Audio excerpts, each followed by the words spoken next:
ஸ்மார்ட்டா அதிக லாபம் எடுக்க ஆசையா? அப்போ உங்களுக்கு தான் ஜெய் அக்ரி சயின்டிஸ்ட் சேவை. உங்க பயிர்ல எந்த பிரச்சனைனாலும் என்ன கேளுங்க. தப்பான ஆலோசனையால தவறான பொருட்களை வாங்கி நஷ்டமடையாதீங்க. நான் உங்க ஜெய்.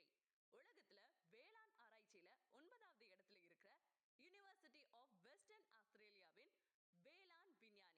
இந்தியாவோட top 10 agri biotech company bio சக்சஸின் எம்டி. அமெரிக்காலையும் பயோ சக்சஸ் நிறுவனத்தை வெற்றிகரமா நடத்திட்டு இருக்கேன். 2002ல இருந்து உலகம் பூராவும் 1,00,000 விவசாயிகளுக்கு மேல நிறைய லாபம் எடுக்க வச்சிருக்கேன். என்னோட ஆராய்ச்சியில உருவான அதிநவீன நானோ பயோடெக் 100% ஆர்கானிக் உரங்கள், மருந்துகள் குயிக்கா நல்ல ரிசல்ட் தரும். என்கிட்டே நேரடியா வாங்குறதுனால விலையும் கம்மி. நடவுல இருந்து அறுவடை வரைக்கும் நான் உங்களுக்கு இலவச ஆலோசனையோட உரம், மருந்து ஷெட்யூல் போட்டு தரேன். விதை, மண்வளம், நீர், சந்தை, லாபம் உங்க கட்டுப்பாட்டுக்கு கொண்டு வர பல ரகசியங்கள், வழிமுறைகள் கத்து தர போறேன். என்னோட விவசாய முறை பேரறிவு விவசாயம், கான்ஷியஸ் ஃபார்மிங். நான் உருவாக்குறது விவசாயிகளை இல்ல, வெற்றி விவசாய தலைவர்களை. Jai agri leaders. வெளிநாட்டுல இருக்கிற விவசாய நண்பர்கள், இளைஞர்கள் அங்க இருந்துகிட்டே உங்க விவசாயத்தை இங்க செய்ய நான் உதவி செய்யறேன். 8754056983. உடனே ஜெய் அக்ரி சயின்டிஸ்ட் சேவையில உங்க பேரை பதிவு செஞ்சு உறுப்பினராகுங்க.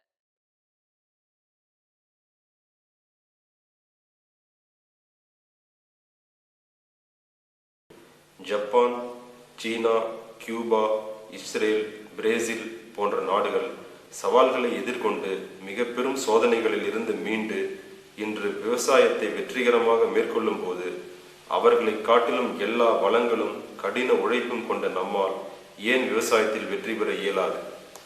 ஒவ்வொரு பிரச்சனைகளுக்குள்ளும் சவால்களுக்குள்ளும் உள்ள தீர்வை கண்டறிந்து செயல்படுத்தி வெற்றி பெற்று மற்றவர்களுக்கும் ஒரு முன் மாதிரியாக நடந்து அவர்களையும் வழிநடத்தி செல்ல வேண்டும். இதிலிருந்து நாம் தெரிந்து கொள்வது என்னவெனில், ஒரு தொழிலுக்கு, நிறுவனத்திற்கு தேவைப்படும் அனைத்து தலைமை பண்புகளும் ஒரு விவசாயத்திற்கும் தேவைப்பட வேண்டும். அப்போதுதான் விவசாயத்தை லாபம் தரும் ஒரு தொழிலாக செய்ய முடியும். சுருக்கமாக கூறுவதென்றால், நஞ்சில்லா வழியில் அதிநவீன தொழில்நுட்பங்களின் உதவியுடன் ஒரு தொழில் நிறுவனமாக இயற்கை வழி விவசாயத்தை மேற்கொள்ள வேண்டும். விவசாயம் என்றும் லாபம் தரும் தொழில்தான். தேவையானது வெற்றி மனோபாவமும் விடாமுயற்சியும் அதிநவீன தொழில்முறை அணுகுமுறையும் தான். இந்த வெற்றிகர ஃபார்முலா தெரிந்து கொண்டு விவசாயத்தை மேற்கொள்ளும் தொழில் முனைவோர்கள் தான் வரவிருக்கும் வருடங்களில் மிக எளிதாக, மிக மகிழ்ச்சியாக லாபம் பெற்று தலை சிறந்து விளங்குவார்கள். மற்றவர்களுக்கும் ஒரு முன்மாதிரியாகவும் திகழ்வார்கள். B2 விவசாயத்தில் சொல்லப்படும் அரிய ஒரு சில ஆலோசனைகள், கருத்துக்கள் கூட நஷ்டத்திலிருந்து உங்களை லாபத்திற்கு மடைமாற்றி விடும் என்பதில் ஐயமில்லை.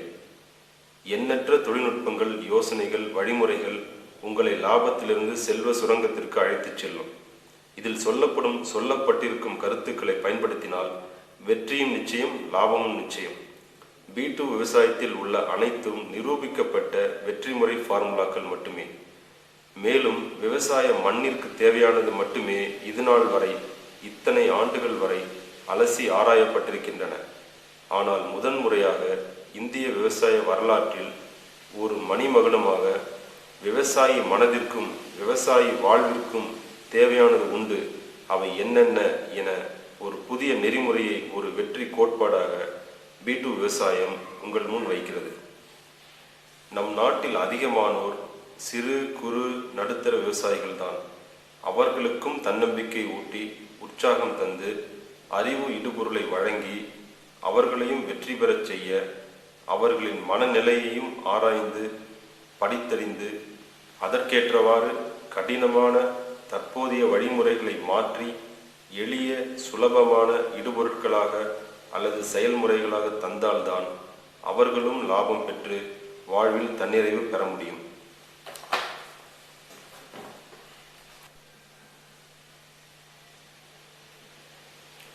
B2 விவசாய வெற்றி படிகள். கடனுக்கு இடுபொருட்களை வாங்குவது கட்டாயம் தவிர்க்கப்பட வேண்டும். இடுபொருள் வாங்குவதிலும் கூடுமானவரை இடைத்தரகர்களை தவிர்க்க வேண்டும். புதுமையான தொழில்நுட்பங்களையும் செயல்முறைகளையும் நடைமுறைப்படுத்தி பார்க்க வேண்டும். நீரை சிக்கனமாகவும் சிறந்த பயனுள்ள முறையிலும் கையாள வேண்டும். விவசாய நிலங்களையும் விவசாயத்தையும் கைவிட்டு விடக்கூடாது. மரங்களையாவது நட்டு வைத்து பராமரித்து வர வேண்டும். உயிரி தொழில்நுட்ப இடுபொருட்களை பயன்படுத்தி விவசாயம் மேற்கொள்ள வேண்டும். ரசாயன உரங்களையும் பூச்சிக்கொல்லி மருந்துகளையும் படிப்படியாக நிறுத்திவிட்டு இயற்கை வழி நஞ்சில்லா விவசாயத்திற்கு வர வேண்டும். இதற்கு உயிரி தொழில்நுட்ப இடுபொருட்களை பயன்படுத்த வேண்டும். வேளாண் பத்திரிகைகள் புத்தகங்களை படிக்கும் வழக்கத்தை ஏற்படுத்தி கொள்ள வேண்டும். விவசாயத்தை ஒரு வெற்றிகர தொழில் நிறுவனமாக நடத்த வேண்டும். பழைய சம்பிரதாயமாக மட்டும் நடத்த வேண்டாம். விவசாய கண்காட்சி, கருத்தரங்கு, பயிலரங்குகளுக்கு சென்று தகவல்களை சேகரித்து நடைமுறைப்படுத்தி பார்க்க வேண்டும். வரவு செலவு முதலீடு கணக்கு முறையாக ஒவ்வொரு பயிருக்கும் பராமரிக்க வேண்டும். வெற்றி பெற்ற விவசாயிகளின் நிலங்களுக்கு சென்று அவர்களின் அனுபவங்களை தெரிந்து கொள்ள வேண்டும். மற்ற விவசாயிகளுடன் இணைந்து எல்லோருக்கும் சாதகமான பயிர் ரகம், சந்தை வாய்ப்பு, விற்பனை விலை இவற்றை நிர்ணயம் செய்து அதன்படி விவசாயத்தை மேற்கொள்ள வேண்டும். வீட்டில் ஒருவரையாவது விவசாய படிப்பிற்கு தயார்படுத்த விருப்பம் கொண்டு ஊக்கப்படுத்த வேண்டும். சுற்றுச்சூழலுக்கு நன்மை செய்யக்கூடிய அதிநவீன நஞ்சில்லா தொழில்நுட்பங்களை வரவேற்று பயன்படுத்தி பார்க்க வேண்டும். இலவச மாதிரி இடுபொருட்களை வேண்டாமல் தவிர்த்து குறைந்த அளவில் குறைந்த நிலத்தில் வாங்கி பயன்படுத்தி பார்க்க வேண்டும். இணையதளம், மின்னஞ்சல் போன்றவற்றையும் பயன்படுத்த வேண்டும். தேவைக்கு அதிகமான முறையற்ற ரசாயன உர பூச்சிக்கொல்லி மருந்தின் பயன்பாட்டை நிறுத்த வேண்டும். விவசாயம் எப்போதும் நல்ல வருமானம் தரும் ஒரு உயர்ந்த தொழில் என்பதை மனப்பூர்வமாக நம்ப வேண்டும். இளைஞர்களையும் வேளாண்மை சார்ந்த துறைகளில் ஈடுபடுத்த முயற்சி மேற்கொண்டு நாமும் அவர்களுக்கு ஒரு முன்மாதிரியாக இருக்க வேண்டும். அதிக லாபம் தரக்கூடிய, நன்மை பயக்கக்கூடிய தொழில்நுட்ப தகவல்களை மற்ற சக விவசாயிகளிடம் பகிர்ந்து கொள்ள வேண்டும். காலம் காலமாக பயிரிட்டு வரும் பயிர் முறைகளை மாற்றி பொருளாதார பயிர்களை, வணிக பயிர்களை, தோட்டக்கலை பயிர்களை பயிரிட வேண்டும். முடிந்தால் அடுத்த அண்டை மாநிலங்கள், அயல் நாடுகளுக்கு சென்று அங்குள்ள தொழில்நுட்பங்களை நம் நிலங்களில் குறைந்த அளவில் பயன்படுத்தி பார்க்க வேண்டும். வேளாண் துறை, வேளாண் பல்கலைக்கழகங்கள், வேளாண் அறிவியல் நிலையங்கள் போன்றவற்றுடன் இணைந்து பணிபுரிந்து அறிவை பகிர்ந்து கொள்ள வேண்டும். விவசாயத்தை இயந்திரமயமாக்கி எங்கெல்லாம் வேலையாள் தேவையை குறைத்து உற்பத்தி திறனை அதிகரிப்பது என ஆராய்ந்து அதன்படி விவசாயத்தை மேற்கொள்ள வேண்டும். வேளாண் துறையில் அதிநவீன தொழில்நுட்பங்களை பயன்படுத்துவதோடு அல்லாமல் தகவல் தொடர்பு துறையையும் விவசாய வளர்ச்சிக்கு பயன்படுத்தி கொள்ள வேண்டும். கடுமையாக உழைக்காமல் இனி புத்திசாலித்தனமாக உழைக்க வேண்டும். கூடுமானவரை இடுபொருட்களை உற்பத்தியாளர்களிடமிருந்து வாங்கி விளைபொருட்களை நேரடியாக வாடிக்கையாளர்களுக்கே விற்பனை செய்ய வழிவகை செய்து கொள்ள வேண்டும்.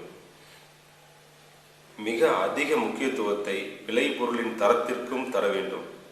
அதிக விளைச்சலுடன் தரமான விளைச்சல் கூடுதல் லாபம் தரும்.